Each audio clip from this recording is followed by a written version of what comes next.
কক্সবাজারে যদি কোনো স্থাপনা করার জন্য একটা ইট গাঁথনির জন্য কক্সবাজার উন্নয়ন কর্তৃপক্ষের অনুমতি লাগে, সেখানে কক্সবাজার উন্নয়ন কর্তৃপক্ষের কোনো অনুমতি নেওয়া ছিল না। যারা ব্যক্তি এখানকার জায়গা দাবি করছেন তাদের আসলে কি মূল্য দাবি করছেন এটার ব্যাপারে দুদক অনুসন্ধান চালাচ্ছে।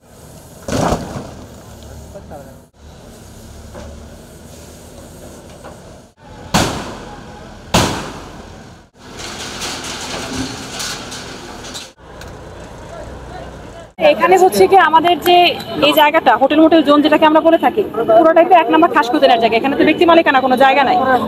তো আমরা দেখা গেছে বিভিন্ন হোটেলকে একসাথে বরাদ্দ দেওয়া হয়েছিল, যেসব হোটেল তখন করে ফেলছিল অনেকগুলো হোটেল দেখা গেছে যে এগুলো শর্ত মানতে পারে না, সেগুলো প্লট বরাদ্দ বাতিল করা হয়েছিল। এটাও সেরকম একটা প্লট ছিল যেটা হচ্ছে বরাদ্দ বাতিল করে আমরা এটা 1 নম্বর খাসিয়েছিল।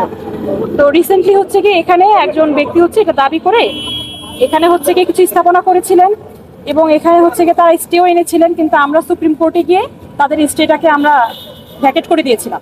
এই স্থাপনাগুলো তৈরির জন্য কক্সবাজার উন্নয়ন কর্তৃপক্ষের যে অনুমতি লাগে সেই কোনো ধরনের অনুমতি স্থাপনাগুলো নেওয়ার জন্য নেওয়া হয় না, যার কারণে আজকে জেলা প্রশাসনের যে অপসারণ প্রক্রিয়াতে কক্সবাজার উন্নয়ন কর্তৃপক্ষ তাদেরকে সহযোগিতা করছে এবং সেখান থেকে আমি আছি।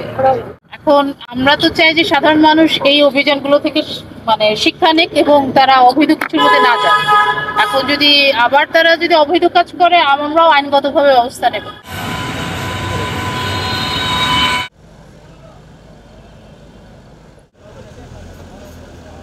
তো স্বাভাবিকভাবে এখন হচ্ছে গিয়ে আমরা স্টে পাওয়ার পরও এখানে হচ্ছে অতগুলো স্থাপনা হয়েছিল। এখন স্থাপনা বানানোর ব্যাপারে কতগুলো বিষয় আছে। জমি প্রথমত আমরা দাবি করছি যে আমাদের 1 নম্বর খাসকুতিয়া, দ্বিতীয়ত একদম শহরের প্রাণকেন্দ্রে স্থাপনা করেছে।